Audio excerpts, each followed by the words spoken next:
দাদারা আমার খেয়াল করেন না, তারা কত বড় মহান।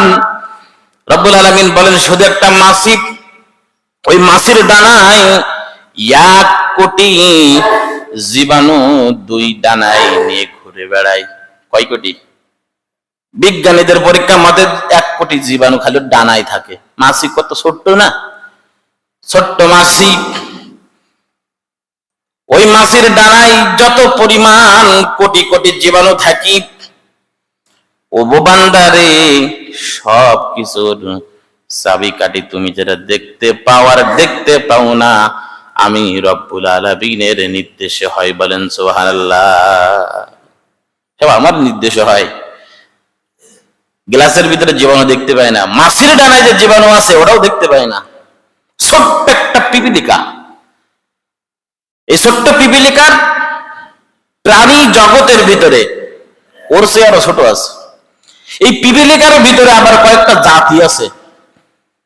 একটা পিঁপড়া আছে কালো পিঁপড়া, লাল পিঁপড়া, আবার অনেক বড় বড় পিঁপড়া, খালি কয়েকটা জাতি। আমরা যেরকম মুসলমান, নারী পুরুষ, অনেকের আবার হিজলা আছে, ট্রান্সজেন্ডার আছে, এরকম অনেক যেরকম, ওদের ভিতরেও শাখা পোশাখা আছে। তাহলে কত আল্লাহ মাখলুক সৃষ্টি, প্রাণীর জাতি।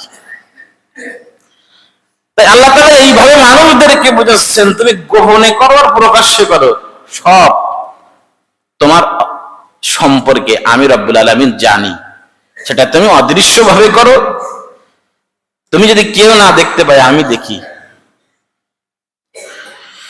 সম্মানিত ভাইরা আমার, আল্লাহ রাব্বুল আলামিন কোরআনুল কারীমের 31 নম্বর সূরা সূরাতুল লুকমানের 34 নম্বর আয়াত আল্লাহ তাআলা সুন্দর করে আরো ভেঙে বলছেন, ইন্নাল্লাহা ইনদাহু ইলমুস সাআহ ওয়া ইউনাজ্জিলুল গায়সা ওয়া ইয়ালামু মা ফিল আরহাম। দুনিয়ার মানুষ কিয়ামত কবে সংঘটিত হবে প্রকৃত সময় শুধু আল্লাহ ছাড়া কেউ জানে না। রাসূল সাল্লাল্লাহু আলাইহি ওয়াসাল্লাম কিয়ামত হবে এইরকম কিছু লক্ষণ বলে গিয়েছেন, কিন্তু কবে হবে রাসূল বলেননি। রাসূল সাল্লাল্লাহু আলাইহি ওয়াসাল্লাম বলেছেন যে কিয়ামত অমুক অমুক জিনিস যখন দেখবে তখন মনে করবে কিয়ামত বেশি দেরি নেই, কিন্তু দিক নির্দেশন করে দিয়ে জানলে অমুক সালের অমুক দিনের অমুক সময়ে কিয়ামত হবে, তা এইটা রাসূল বলেননি, কারণ এইটাও রাসূলের হাতে নেই। কোরআনুল কারীমের ভিতর আল্লাহ তাআলা সুন্দর করে বলতেছেন, বান্দারে কিয়ামত কবে সংঘটিত হবে আমি জানি। আমরা অনেক মানুষ হঠাৎ করে বলে ফেলি এই বছরে গল কিয়ামত হবে, চতুর্দিকে যা দেখতেছি সব কিয়ামতের লক্ষণ, কিয়ামতের লক্ষণ। এই দিক নির্দেশনার কথা আল্লাহ তাআলা সুন্দর করে বলছেন।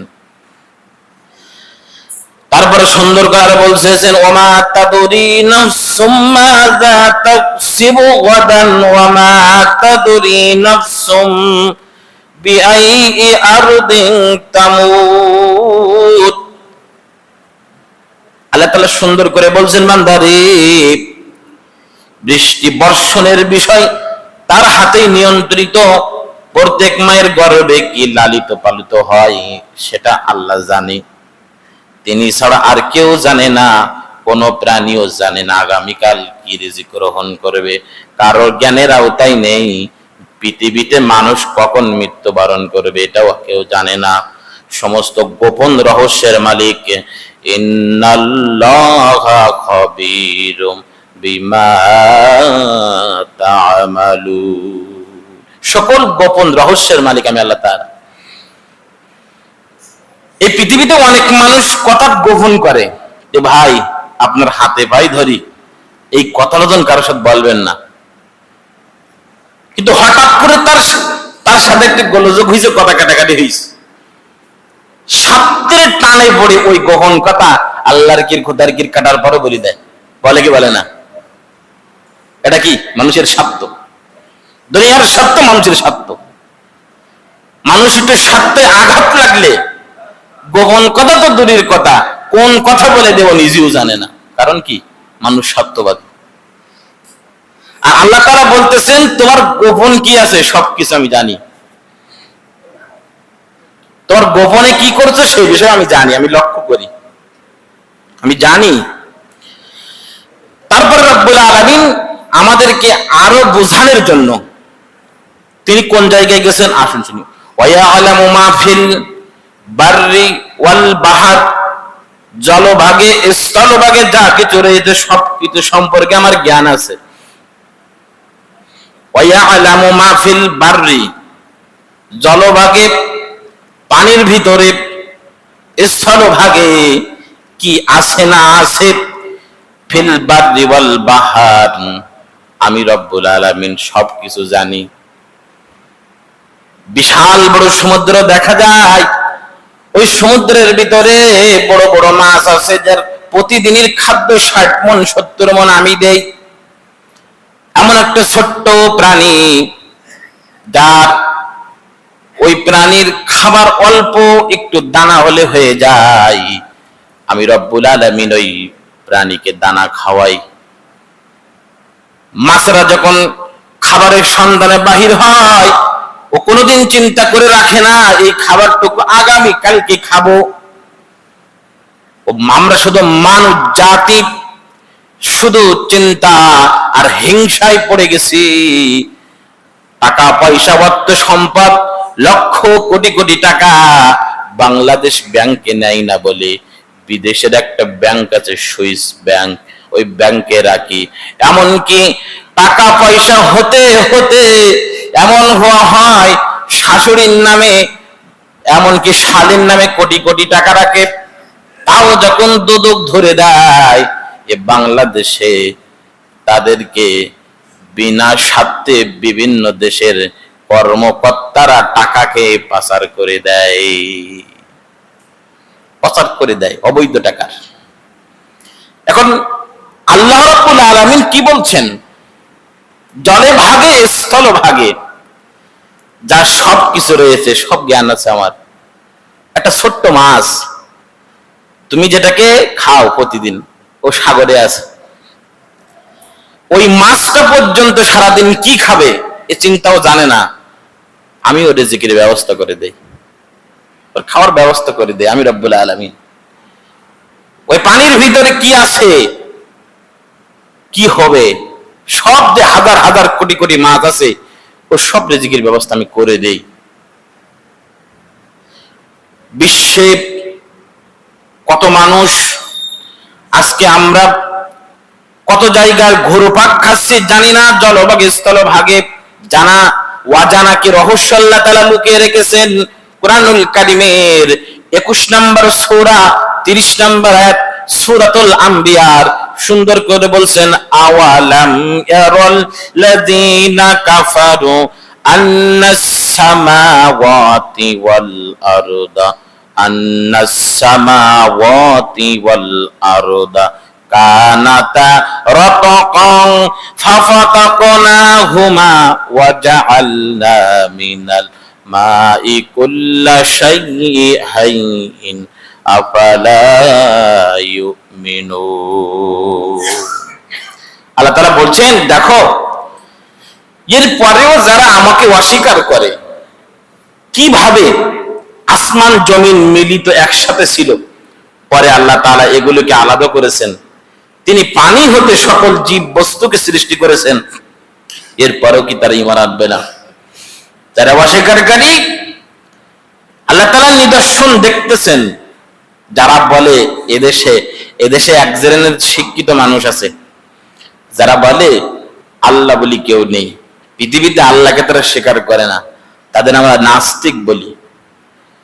সেই নাস্তিক গুলা মিডিয়াতে বসে বসে দেশের খবরে টকশে বড় বড় চ্যানেলে বসে বসে আল্লাহর বিশিদাজ্ঞার করে, কোরআন হাদিসের আলোচনাগুলো কি করে আলেম ওলামাদেরকে কটাক্ষ করে, হিংসা করে।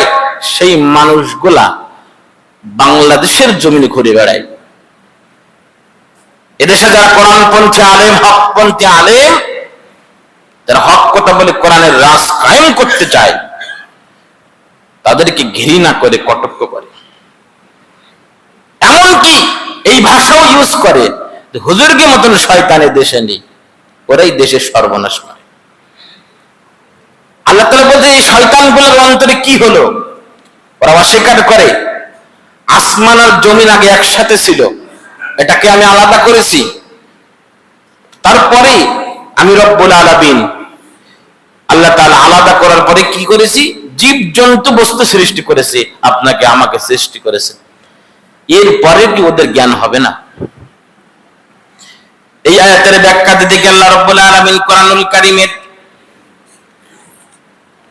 সূরা ইয়াসিনের 36 নম্বর আয়াত আল্লাহ তাআলা সুন্দর করে বলছেন, সুবহানাল্লাযী খালাকাল আজওয়াজা কুল্লাহা তুমবিতুল আরদা ওয়া মিন আনফুসিহিম ওয়া মিম্মা লা ইয়ালামুন। আল্লাহ তাআলা সুন্দর করে বলছেন যে তিনি পবিত্র সত্তা, যিনি জোড়া সৃষ্টি করেছেন, প্রত্যেকটি উৎপন্ন করেছেন জমিন থেকে, এবং নিজেদের মধ্যেও যেসবে যা সে জানে না। আল্লাহ রাব্বুল আলামিন তাফসীরের ভিতরে সুন্দর করে আরো উল্লেখ করতেছেন, বান্দারে কোথায় যাবা, এই পৃথিবীর কোথায় যাবা তুমি, যেখানে যাইবা সেই জায়গার খবর আমি জানি, সেটা স্থলে ভাগে হোক নদী ভাগে হোক।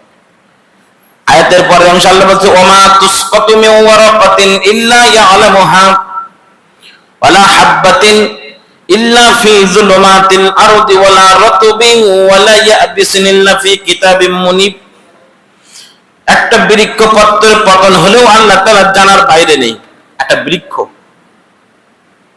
একটা যদি পাতা পড়ে, একটা বৃক্ষ পত্রের পতন আল্লাহ তাআলা জ্ঞানের বাইরে নেই।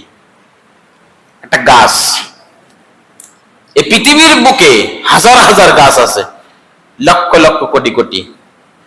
এই গাছের মধ্য থেকে যদি একটা পাতাও পড়ে, এই পাতার খবরটুকু আল্লাহ জানে। যদি কন্যা সুবহানাল্লাহ। একটা পাতা যদি পড়ে তার খবর আল্লাহ রাখে। তারপরে কি বলছেন? জমিনের পেটের অন্ধকার গহীনে এমন কোন দানা নেই যার সম্পর্কে তিনি জ্ঞান নয়। এই জমিনের বুকে ওয়ালা ফি যুলুমাতিল আরদি, এই জমিনের বুকে, এই পৃথিবীর বুকে একটা দানা নেই যে দানার জ্ঞান সম্পর্কে আল্লাহ তাআলার কাছে নেই। যারে কন্যা সুবহানাল্লাহ। ছোট্ট দানা, যে দানাটা আপনি রোপণ করে দিয়েছেন মাটির ভিতরে, হবে কি না, কি যে হবে এই সম্পর্কে জ্ঞান নেই। তুমি কি করতেছো? মাটির ভিতরে দিয়ে আসছো, প্রয়োজনে কিছু সার দিয়েছো। তুমি কি তো যদি ওই বীজ থেকে না হয় তোমার কি কিছু করার আছে? অনেকে তো হয় না, বীজ দিয়েছে ফুটে বাহির হয়নি, অনেকেই দিয়েছে বাহির হয়েছে। এই দানার খবরটুকু আমি রব্বুল আলামিনের জানা। যদি কন্যা সুবহানাল্লাহ। আল্লাহ নিজেই বর্ণনা করতেছে। শুধু এই নয়, রব্বুল আলামিন আরো বলতেছেন, প্রকৃত পক্ষে সূক্ষ্ম এমন কোন বস্তুর অস্তিত্ব নেই যা সুস্পষ্ট কিতাবে আমি লিপিবদ্ধ করা হয়নি। যে বস্তুর অস্তিত্ব নেই সেই বস্তু সম্পর্কেও আমি আল্লাহ রাব্বুল আলামিন এই কিতাবের ভিতরে সব কিছু লিখে রেখেছি। কুরআনুল কারীমের সূরাতুল বাকারা 2 নম্বর সূরা 255 নম্বর আয়াতে আল্লাহ তাআলা বলেছেন, ওয়া ইয়ালামু মা বাইনা আইদিহিম ওয়া মা খালফাহুম ওয়া লা ইউহিতুনা বিশাইইন মিন ইলমিহি ইল্লা বিমা শাআ। রব্বুল আলামিন বলতেছেন, যা কিছু তাদের সামনে তাও তিনি জানেন। তোমার সামনে যা কিছু হয় তাও তিনি জানেন, যা কিছু তাদের সকলের অবসরে তিনি তাও জানেন। তার জ্ঞান কারো আয়ত্তাধীন হতে পারে না। অবশ্য কোনো বিষয় তিনি কাউকে কোনো কিছু জানাতে চান তা হবে অভিন্ন। আল্লাহ তাআলা এই কোরআনুল কারীমের ভিতরে বলতেছেন যে দেখো, যে আমি তোমার সামনে হোক পিছনে হোক এবং তোমার আওতাধীন কোনো কিছু যদি হতে পারে, যা কিছু দেখতেছো সব আমার আওতাধীন। এরপরে যদি আমি কাউকে জ্ঞান দিয়ে থাকি, রাসূল সাল্লাল্লাহু আলাইহি ওয়াসাল্লামকে ওহী করে আল্লাহ তাআলা জানাতেন, তাই তিনি জানতেন। রাসূল সাল্লাল্লাহু আলাইহি ওয়াসাল্লাম আল্লাহর কথা ছাড়া, ওহী ছাড়া কোন একটা কথা বলতেন না। কোরআনুল কারীমের ভিতরে আল্লাহ তাআলা তার নবীকে উদ্দেশ্য করেও বলেছেন, ওয়ালাউ তাকাওয়ালা আলাইনা বা'দাল আকাওয়িল লা আখাযনা মিনহু বিল আমিন। আমার কথা ছাড়া আমার নবী যদি একটা কথা বলতো, আমি আমার নবীর কণ্ঠনালী চেপে ধরতাম। একটা কিতাবে আসছে তাফসীরের ভিতরে আল্লাহ তার নবীর কণ্ঠনালীকে চেপে ধরতেন, মানে জোরে হাত দিয়ে চেপে ধরতেন, তার রহমতের হাত দিয়ে। অর্থাৎ ভয়াবহতা যে কি জিনিস, একটা বাজে কথার যে ভয়াবহতা রাসূল সাল্লাল্লাহু আলাইহি ওয়াসাল্লাম কি জিনিস সেটা আল্লাহ তাআলা বুঝিয়েছেন। সেই আল্লাহ রাব্বুল আলামিন তিনি বলতেছেন, দেখো তুমি যা দেখতে পাও আর দেখতে পাও না, সব কিছুর জ্ঞান অগোচরে তাও আমি জানি, গোপনে যা কিছু করো তাও আমি জানি। এই সব কিছু আমার আয়ত্তাধীন। অবশ্যই তোমার আমি কিছু যদি কাউকে জানাই, আমার নবীদেরকে, তাহলে সেটা আলাদা, অভিন্ন। এখন কেউ যদি রাসূল সাল্লাল্লাহু আলাইহি ওয়াসাল্লামের পর থেকে নবীদেরকে ওহী দেওয়া আল্লাহ তাআলা বন্ধ করেছেন, শেষ নবী হিসাবে ওইখানে দাখিল করে দিয়ে বলেছেন, আল ইয়াউমা আকমালতু লাকুম দীনাকুম ওয়া আকমালতু আলাইকুম বিনি'মাতি ওয়া রাদিতু লাকুমুল ইসলাম। ওইখানে দ্বীনের খুঁটি শেষ করেছেন। এখন আমি আপনাদেরকে এই আলোচনার মাধ্যমে কি বোঝাতে চাচ্ছি, সম্মানিত হাজিরিন, যা কিছু করতেছেন, গোপনে করেন প্রকাশ্যে করেন, সব কিছু আল্লাহ তাআলা দেখেন, সব কিছু আল্লাহ তাআলা দেখতেছেন। আপনি মনে করতেছেন দেখতেছে না, হিসাব একদিন আপনাকে দিতে হবে। কিভাবে দিতে হবে? কিয়ামতের ময়দানে আপনি যখন উঠবেন, সকলেই যখন উঠবে, উঠার সাথে সাথে আল্লাহ রাব্বুল আলামিন সকলেই যেন বিচারের জন্য উতালা হয়ে যাবে, দৌড়াতে থাকবে গরম। একটা হাদিসের ভিতরে বর্ণনা পাওয়া যায়, কিয়ামতের ময়দানে মানুষের আমল নামা অনুযায়ী সে ঘামতে ঘামতে ভিজে যাবে, পানি হয়ে যাবে, কারো বুক পর্যন্ত, কারো গলা পর্যন্ত। তো হঠাৎ করে দেখবেন যে আমি যে অবসরে যে গুনাহগুলো করেছি, সেই গুনাহগুলো আমল নামায় রয়ে গেছে। হঠাৎ করে দেখবেন আমল নামার ভিতরে, যদি এরকম আমার 70 বছর হায়াত হয়, তো মনে করেন এরকম পৃষ্ঠা প্রতিদিন যদি 3 লাইন 3 পৃষ্ঠা করে হয়, তা কত বড় হবে? তো এরকম যদি হয়, আপনার আমল নামা যদি লেখা থাকে, সকালে ফজরের নামাজ পড়েছেন কিনা, নামাজের পরে কি করেছেন, তারপরে কি করেছেন, এবার ধারাবাহিক ভাবে কিরামান কাতিবিন লিখতেছেন, লেখককারী ফেরেশতা আপনার কাঁধে রয়েছেন, লিখতেছেন। যেদিন মারা যাবেন, কলম ওই দিন ভেঙে নোট করে আল্লাহর দরখাস্তে জমা দেবে। আর আপনার নাম বলে সার্চ করলে, আপনার আইডি কার্ডের নাম নম্বর বসিয়ে দিলে, অথবা মোবাইল নাম্বার, এখন মোবাইল নাম্বারের শেষ কয়েকটা অক্ষর বসিয়ে দিলে আপনার নাম, বায়োডাটা সবকিছু চলে আসে। একটা আঙ্গুলের ছাপ দেওয়ার পরে আপনার বায়োডাটা চলে আসে, আপনার বাসা কোথায়, আপনার আব্বার নাম কি, তার আব্বার নাম কি, যদি এই বায়োডাটা চলে আসে, কাল কিয়ামতের ময়দানে আপনার হাতে আমল নামা আল্লাহ তাআলা দেবেন। কি কাজ করেছেন, করেননি, সব দৃশ্য অদৃশ্য খবর আল্লাহ তাআলা সবকিছু প্যাকেজিং করে আপনার হাতে ধরিয়ে দেবেন। এবার তারপরে বলছেন, ইকরা কিতাবাকা কাফা বিনাফসিকা আল-ইয়াওমা আলাইকা হাসিবা। জীবনে 70 বছর, 60 বছর, 50 বছর হায়াতে জিন্দেগিতে কি করেছো, এইটা দিলাম, একটু পড়ে দেখো, এটা দিলাম, পড়ে দেখো। তখন আপনি এক মাথা থেকে পড়া শুরু করবেন, সবকিছু ওপেন হিসাবে এই খাতার ভিতরে, এই আমল নামার ভিতরে লেখা থাকবে।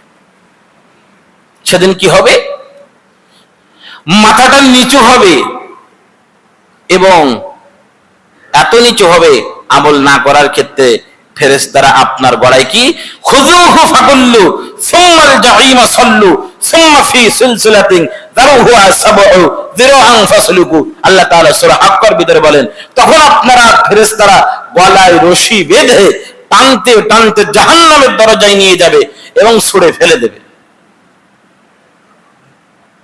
তখন তো আপনার আমলনামা ওপেন হয়ে যাবে। আল্লাহ কিন্তু জানেন আপনি কোথায় যাবেন, তারপরে আমলনামা কি দেবেন। তারপরে আপনার জন্য মিজানের ফাইসালা, একদম দাঁড়িপাল্লা মিজান তৈরি করেছেন, ফুলসেরাত তৈরি করেছেন, এগুলিও আল্লাহ পার করাবেন।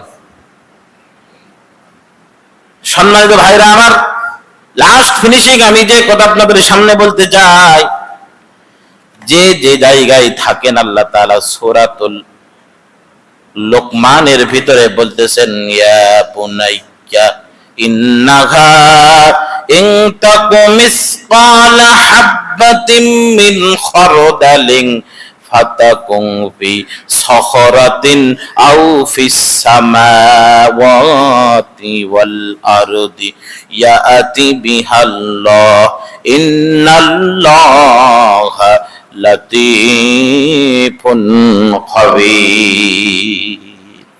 আল্লাহ তাআলা বলতেছেন, লোকমান হাকিম তার ছেলেকে বুঝিয়েছিলেন সেই কথা আল্লাহ তাআলা কোরআনে তুলে দিয়েছেন। নবী হে, লোকমান হাকিম তার ছেলেকে কি দিক নির্দেশনা দিয়েছিলেন আল্লাহ তাআলা তার নবীকে শোনাচ্ছেন। লোকমান হাকিম তার ছেলেকে বলেছিল, এই আমার ছেলে, কোন কিছু পরিমাণ যদি ক্ষুদ্র হয়, ছোট্ট জিনিসও যদি হয়, ক্ষুদ্র হয়, আর যদি তুমি পাথরের মধ্যে থাকো, মহাকাশে কোন অজানা স্থানে বা জমিনে কোন অজ্ঞাত স্থানে লুকায়িত থাকো, যদি তুমি পাথরের মধ্যেও থাকো, আর যদি অজানা মহাকাশে আসমানে লুকায়িত থাকো, জমিনের কোন অজ্ঞাত স্থানে লুকায়িত থাকো, সব কিছু আল্লাহ তাআলা টেনে বের করে নিয়ে আসবে।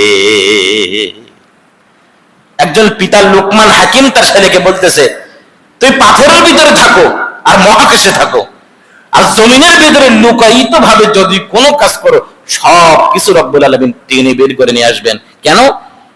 আল্লাহু, আল্লাহ তাআলা, ইন্নাল্লাহা লাতীফুন খাবীর, আল্লাহ তাআলা সবকিছু সুদক্ষ, সব বিষয় জ্ঞান অবগত। লোকমান হাকিমের উপদেশগুলোকে আল্লাহ তাআলা এত ভালো লেগেছিল, তার কথাগুলা, তার ইঙ্গিত যত করেছিল, সবকিছু বিষয় কোরআনুল কারীমে একটা সূরা দিয়ে আল্লাহ তাআলা বর্ণনা করেছেন। জোরে কন্না সুবহানাল্লাহ। শুধু এই নয়, পৃথিবীর বুকে আজকে মানুষ, আমরা একটা শ্রেষ্ঠ সৃষ্টি জীব হিসাবে আমরা আল্লাহ তাআলার নাফরমানি করতে করতে এত নিম্ন পর্যায়ে পৌঁছে গেছি, যেটা সীমা বাইরে অতিক্রম করে গেছে। আজকে মানুষ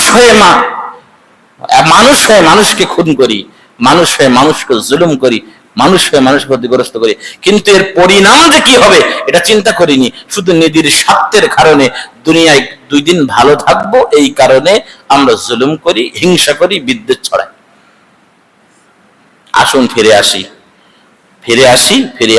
যদি না ফিরে আসি কি হবে? না ফিরে আসলে আমি আপনাদের সামনে একটা কথা বলি। ফুলসিরাতের একটা হাদিস পড়তেছিলাম, রাসূল সাল্লাল্লাহু আলাইহি সাল্লাম বলেন, ফুলসিরাতের ভিতরে যখন আল্লাহ তাআলা মানুষকে জান্নাতে যাওয়ার জন্য, ওই পার জান্নাত আর নিচে হলো জাহান্নাম। তা ফুলসিরাতের জায়গাটা এমন যে কেউ বর্ণনা করেছেন যে বেলেটের মতন ধার, কেউ বর্ণনা করেছেন এত ধার যে মানুষের ঈমান ছাড়া পার হতে পারবে না। তা কিছু মানুষ ফুলসিরাতের উপরে উঠবে, খন্ড 2 খন্ড হয়ে নিচে পড়ে যাবে, কিছু মানুষ আস্তে আস্তে আগাবে, আর কিছু মানুষ গুলির বেগে চলে যাবে। তার পাশে যারা থাকবে তারা তার দিকে তাকিয়ে থাকবে, আর কিছু মানুষ আস্তে আস্তে আস্তে আস্তে পার হবে। রাসূল সাল্লাল্লাহু আলাইহি ওয়াসাল্লামের কাছে সাহাবায়ে কেরাম প্রশ্ন করতেছে, রাসূলুল্লাহ, যারা মানুষগুলো আস্তে আস্তে করে যাচ্ছে, আগাচ্ছে না, এই মানুষগুলা কি ঈমানদার নয়? বলল, হ্যাঁ, ঈমানদার ছিল। দুনিয়ার ভিতরে ঈমানদার সামান্য ঈমান নিয়েরা বেঁচে ছিল, এজন্য আস্তে আস্তে আস্তে করে যাচ্ছে। আর দুনিয়ার ভিতর যারা আল্লাহ তাআলার সবকিছু জানেন, কোন জায়গায় হোক, সব জায়গায় যেখানে খারাপ কাজ করলে দেখবেন, এই ভয়ে যারা আল্লাহ তাআলার ইবাদত করেছে, দাসত্ব করেছে, গোলামি করেছে, ভয় করেছে, তাদেরকে আল্লাহ তাআলা এত ঈমান দিয়েছিল, ওই ঈমানের গতিতে এই ব্যক্তি পার হয়ে জান্নাতে চলে যাচ্ছেন। জোরে কন্যা সুবহানাল্লাহ। আসুন ফিরে আসি, আসুন আমরা খারাপ দিক থেকে নিজেকে ফিরাই। আপনি কি করবেন, আপনি কোন জান্নাতে, আপনি কিভাবে পরিচালিত হবেন সেটা চিন্তা করেন, সেটা চিন্তা করেন। আপনার পরিবারকে ভাবান, আপনার আত্মীয় স্বজন যারা আছে তাদেরকে বিরত রাখেন খারাপ কাজ থেকে। আল্লাহ তাআলা আমাদের সকলকে যেন তৌফিক দান করে। সবাই আল্লাহুম্মা আমিন। ওয়া আখিরি দাওয়ানা আলহামদুলিল্লাহি রাব্বিল আলামিন।